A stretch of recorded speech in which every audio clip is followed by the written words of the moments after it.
So today we're going to do a fun video. There are many ways to open and close the trunk door on the Kia EV9, right? How many ways do you know, and do you know how to do it? So let's start. I'm going to start with the obvious one, maybe to me, which is there is a button on the dash on the left-hand side. I'm going to switch the car on.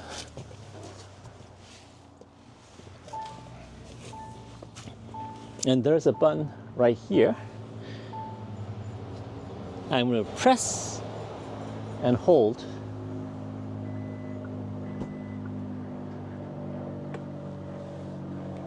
And the lift gate opens. 3 or 10 gigabytes, gigabit. So to close it, I need to press and hold it down.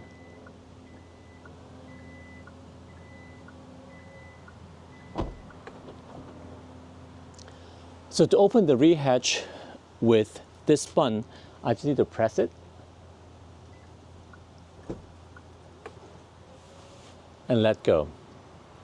So to hold it down for a second and it comes up. But the annoying part is to close it, you got to press and hold it down. Let me do it again.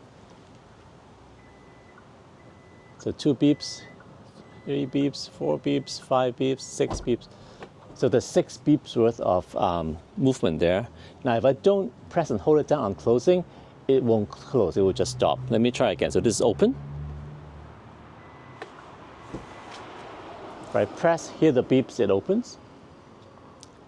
But to close it, if I forget to hold it down and let go, it will stop. So this is a safety feature. In fact, you hear the long beep now because you think something is wrong. So let's try it again.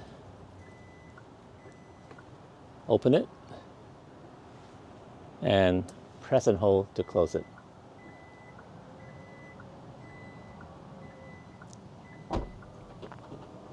So that's the first way. Second way, there's a button on the door itself, right? So let's go over there. Let me move this.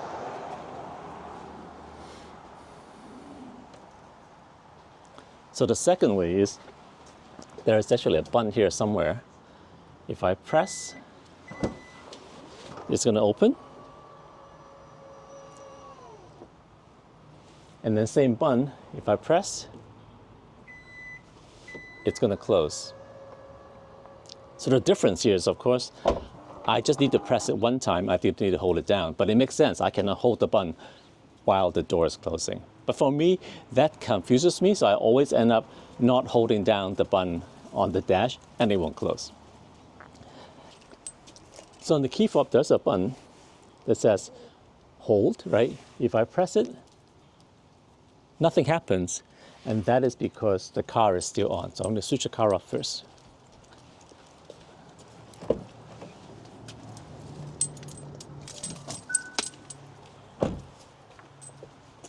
So now the car is off using the key fob.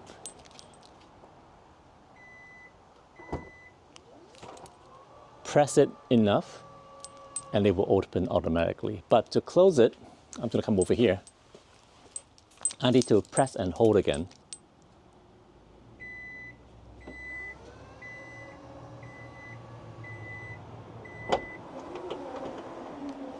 Right, so again with the key fob, the car has to be off, and then press and hold slightly to open, press and hold continually for it to close. So that is not all the ways to do it. Let me show you one other way, and it's going to be a little hard to show here. I'll unlock the car first.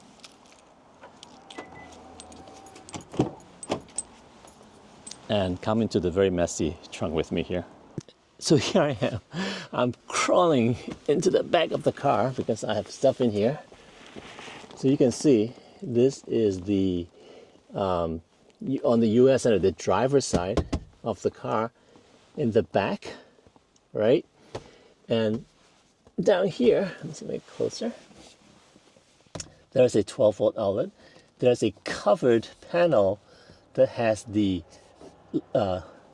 hatch opening symbol on it. So if you open this thing, there's a button. And this button basically works the same way as the one on the dash. So Press and hold. And voila, it opens.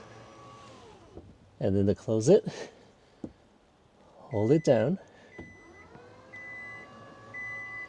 And the trunk will close. So I assume this is kind of a safety feature, right? If you're stuck back here, you can use a button to open and close the hatch. There is actually one more way. If the car is locked, and I think it has to be for some period of time, and I have the keys with me, if I approach and stand behind the car, sometimes I cannot get it to work all the time. The rear hatch can open by itself. So let me try it.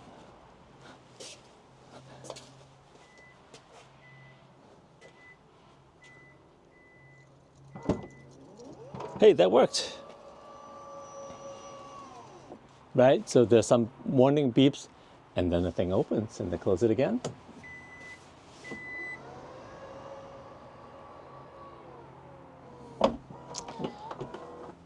So I kind of lost count of how many different ways to do it, but basically buttons on the left side of the dash, buttons on the hatch itself, the little hidden button on the inside of the trunk area, and the key fob with a button, and then the key fob with proximity. So those are all the ways you can operate the rear trunk opening. The key is to have it closed. Most of the time you have to hold down the button wherever the button is all the way until it closes. If you have any other tips, any other questions, leave some comments below.